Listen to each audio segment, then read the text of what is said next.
So, welcome, Madam Iwaszko, and together with Aneta Pawłowska from the Technical University of Łódź,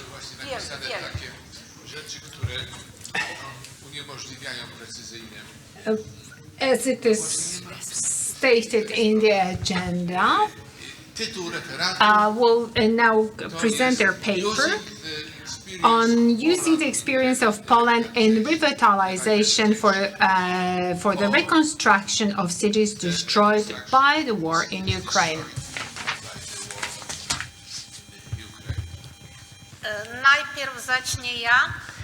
Well, ladies and gentlemen, I'll be the first to start. I would like to thank the organizers for inviting me here. Actually, that has been this great and very pleasant tradition to be here. Everything is, as it always has been, excellent, and I would like to thank you for your for receiving me so warmly, for your support to Ukraine. This project is a very unusual project, when unfortunately it was created immediately after the war had broken out. And it's for the first time in history that this project was organized in cooperation between Polish and Ukrainian members of the academia, in collaboration with artists. And actually our involvement, our participation in this conference here closes the first stage of this project. We've already published 2 stories, and also we published a scientific monograph that was made by Sergei Belensky, our press officer. He's a very unusual artist, an amazing photographer and a rock musician, and now he's in the army.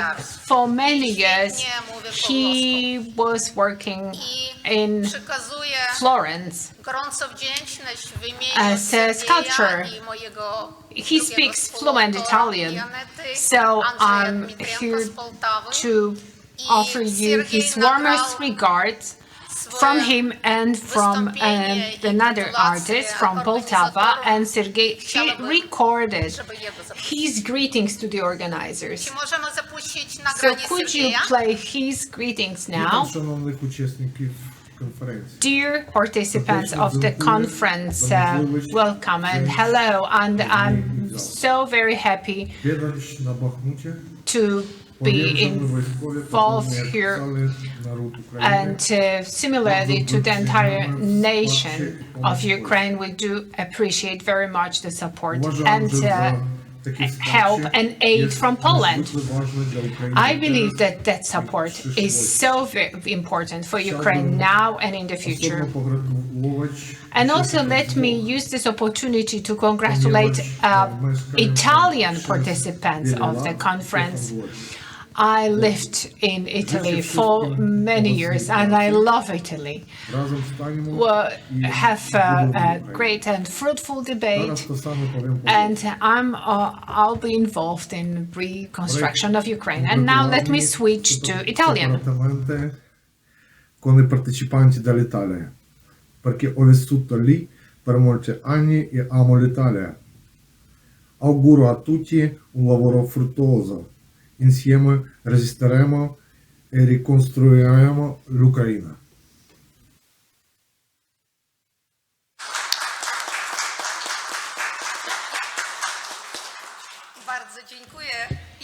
Thank you.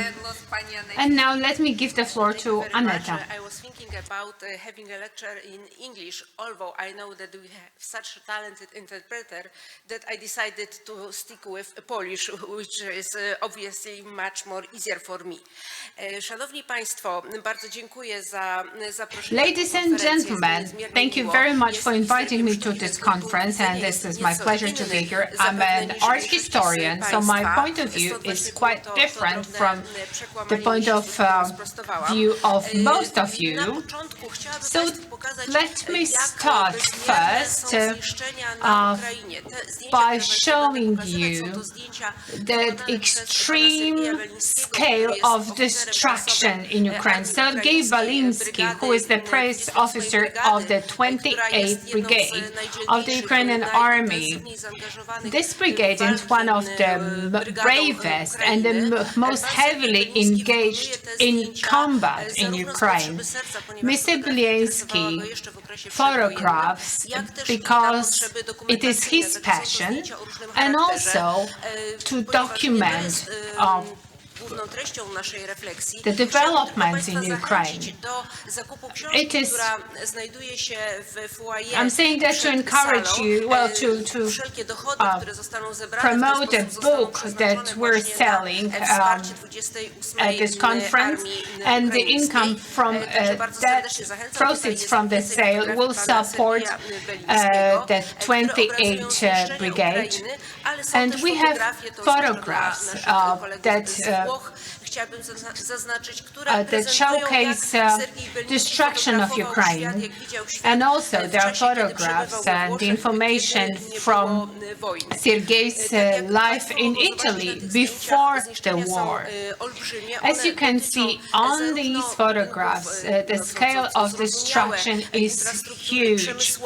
Well, so the industrial infrastructure has suffered the most, but then there is this destroyed infrastructure used by the population.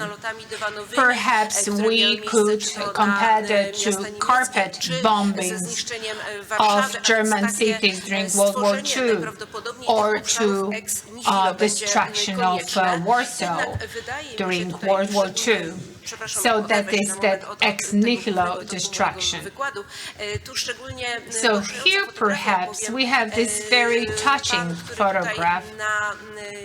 The person that we can see in this photograph, he plays Cherbourg umbrellas, and he was killed few minutes after performing that piece. So these are tragically dramatic stories going beyond what we can imagine.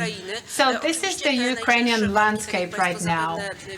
As you probably know, Donetsk, that's the area of the heaviest fights. This is the disputed area between Russia and Ukraine since 2014. The industrial plants in that area have been almost completely destroyed. As much as 70% of engagement of human capital, these were people engaged in industry and working in the industrial sector, mines and steel producing plants and processing plants. And then we have this question about reconstruction of mines and heavy industry plants. Perhaps now is the time to consider or reconsider a potential conversion of these areas or these spaces or these sites, so they correspond to current climate changes and respond to energy-related issues. Perhaps they should not be reconstructed at all. Then there were some ideas that were presented when raising Warsaw from ruins. There was this concept to leave Warsaw as a sea of ruins Jan Zachwatowicz and other architects put a lot of effort into reconstruction of Warsaw by widening street, removing that and rejecting that 19th century Warsaw and referring to the late 18th century image of Warsaw. Well, that was related to then historical concept of Poland that wanted to reject the 19th century regime, and the Communist Party in Poland strongly supported the 18th century vision of Warsaw. But now I would like to take you to the city of Łódź. This is my hometown. I come from the city of Łódź. You may be aware that for many years, Łódź was the Manhattan of Poland when it comes to cotton production and textile production.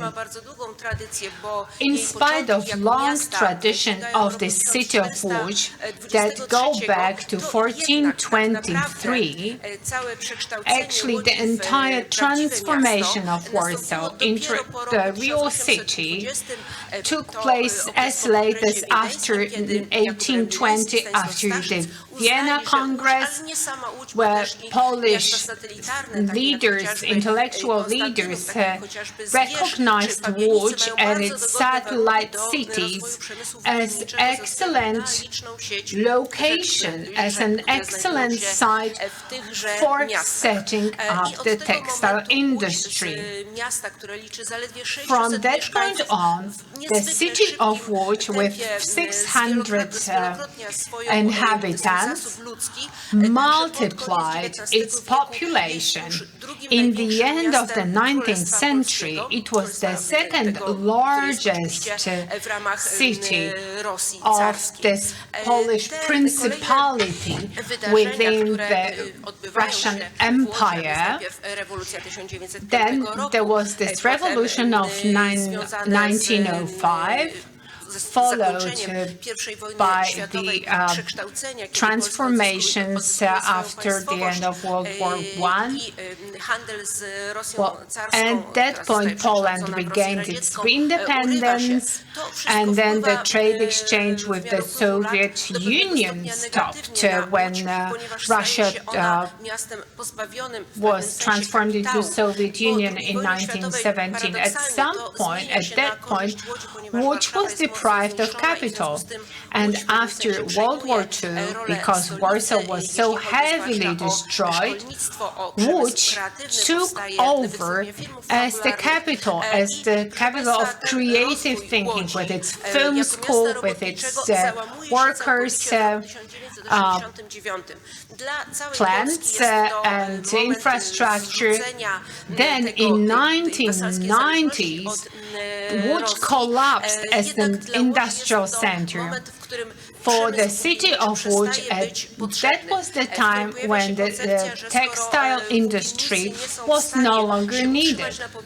So there was this concept that textile producers could no longer continue, and their textile producers were fully abandoned in terms of any state and economic support. So this is a 19th century city, a very beautiful city, very nicely planned, and then we could see Łódź slowly turning to ruins. On top of that, very many tenement houses in the center of the city of Łódź were examples of poor workmanship. So every time there is this concept of revitalizing the city of Łódź, there's always this question whether it wouldn't be simpler and less expensive to demolish a tenement house that dates back to the 19th century, and it's often beyond repair, and replace it with a contemporary building. Then we had many factories in ruins. Before these factories, textile factories, were supplying 19th century population of Poland and Russia with excellent textiles. Then they were producing during the post-World War II period. On these pictures, on these photographs, you can see parts of a big complex built by Karol Schreiber. He created his empire in wood, and he was often referred to as the Cotton King. That's the example of an amazing industrial architecture, medieval styled architecture that was slowly turning to ruins. And it was as late as in the 21st century, when the entire complex was reconstructed and modernized. It was an interesting idea to turn some parts of the complex into lofts for residential purposes. When the investment project was described in local newspapers, there were some beliefs that the creators of the project were heading for disasters because of high prices of apartments then, but actually now it is one of the most interesting places and sites in Łódź, and it's been very successful. Then we have the historical 19th century city center of Łódź, with this beautiful high street with beautiful fin de siècle and tenement houses that were slowly turning to ruins. Then, because of programs subsidized partially by the EU, such as, for example, the city of Łódź, the city of tenement houses, we could modernize that area. So this is one important aspect. So I think our Ukrainian colleagues should also take that into consideration in their reconstruction efforts. So it's about participation of the local population. Let the local population express their view on the idea, on the use and designated purpose of these buildings. Sometimes these local members of the local populations are removed from their tenement houses, but this is not often the case. Then such tenement houses are quite renowned for their backyards, for their courtyards. I used to live in a tenement house like that when I was a child. I remember the huge effort to climb the stairs, to go up the staircase. I remember looking down at the courtyard. So these days, these courtyards are redesigned with green elements of greenery and trees planted with mural paintings. So very often in such tenement houses, there are some walls which are independent, so there is a huge opportunity to decorate and redesign such walls. So this is a great example of a revitalization project of a tenement house.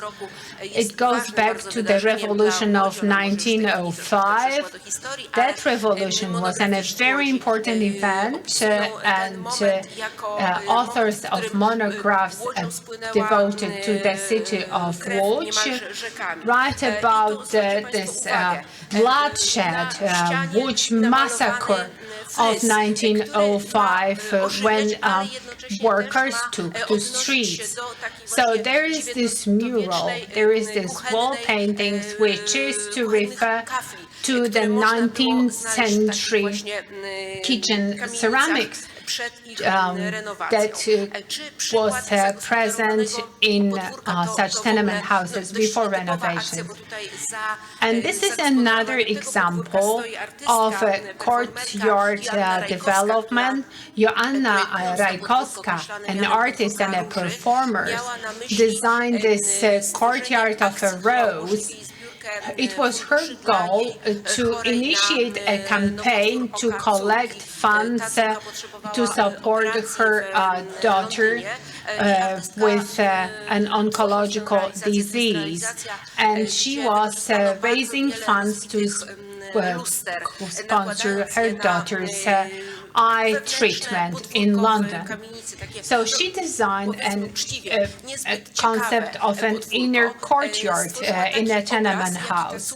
So she created an image that her daughter could see as because of that eye cancer. And one of my colleagues, Krzysztof Stefański, theorist of architecture, he was one of the first person who embarked on analyzing the 19th century wood. He said that that piece of work was so nice, but he wished that it could stay like that. And actually, it did stay like that. It is very well taken care of, up to the point that this courtyard was spread and carried forward and crawled over to neighboring streets. Well, that courtyard is in the condition of this permanent reconstruction or conversions, but then there were so many positive comments when this courtyard was given to use, and everybody could see the beauty of that industrial parts of wood. So these are other parts of wood. It was one of the ugliest streets of wood. So if someone, if an outsider appeared or tried to walk this street, which is in the very center of the city, one could be attacked, or and that was this concept of potential modernization of the street. And here you can see some actually surprising examples of difficulties suffered by those who live in the area that undergoes modernization. This is a car that was parked in spite of a prohibition to park. And since the cement was ready to be poured in the street, the city could not afford to abandon the project, so it was resolved to leave the space around the car open, not to actually breach the law and tow away the car, which was there where it wasn't supposed to be.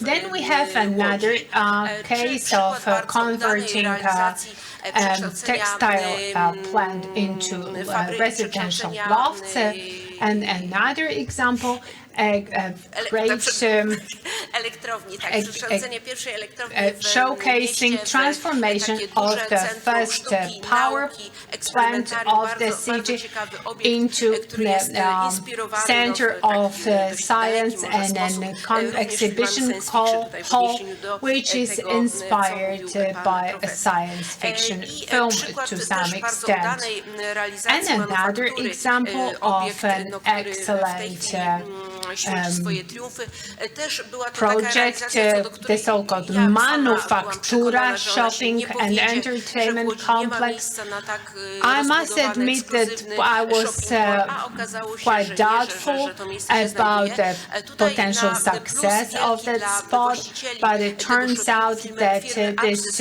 można shopping and powiedzieć, że entertainment też complex znalazło w tym is obszarze very miejsce popular, na aż 3 and placówki I muzealne, must między innymi admit that na, there are as many as kolejną 3 edycję przestrzeni museums in the wystawienniczej complex, dla słynnego including Muzeum Sztuki. Tutaj zachęcam Państwa bardzo the serdecznie, jeżeli nie byliście famous jeszcze Museum w of tym Art muzeum, in żebyście Łódź. zechcieli I wybrać. strongly Oczywiście nie recommend tylko you a Łódź jest visit to that museum. przebudowywana w ostatnich Well, latach. Tutaj obviously, jeszcze dosłownie dwa Łódź is przykłady not takich właśnie the udanych only city transformacji which miejsc is converted poprzemysłowych. Stary browar and w Poznaniu i tu modernized, Państwa browar lubisz, ale and tym mocno so we nie have czuję się some kompetentna, examples żeby from mówić. the Tu city jeszcze of może Poznań, przykłady, że some koledzy examples ukraińscy from już Kraków. zaczynają myśleć w tym kierunku, And jak here we należy have some zrewitalizować te examples that zakłady show poprzemysłowe. Ja tu może our oddam pani Ukrainian profesor Iwaszko głos, bo to colleagues' jest bardziej jej way of thinking. Perhaps Professor Iwaszko would like to refer to that. This is my son's MA project, where MA design and concept. Actually, my son, he took on from my interest in the architecture in Poland. We've been traveling quite a bit to Kraków, then to Łódź, and then to Warsaw. So he decided to focus on the Kiev brewery, and unfortunately that site is in a very bad condition, and there is a plan to build a residential area, but this is a historical building built of yellow brick. So after visiting Łódź, my son decided to cover it with red brick from the front. Similarly to Łódź manufacturing plants. When unfortunately, because of our current war situation, that concept must wait until, with time, it could be reconstructed in western Ukraine, in the south of Ukraine. There are quite a few such projects. It is not like in Warsaw or in Łódź. These are like single cases of such historical buildings, and it would be a great idea to protect them. So we would like to derive from the cases, success stories from Poland, and this is why we need this experience of Poland. Well, these complexes should be our inspiration. In Kiev, there is very little free space. Many companies moved to Kiev from south and from east.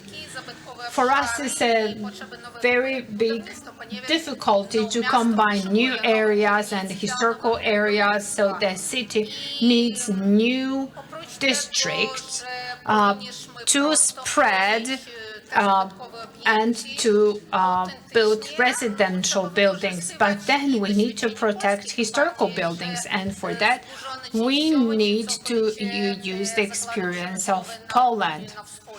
On top of that, we have these industrial plants which are partially destroyed in south and in the east. and these could be turned into fully protected historical buildings. Thank you.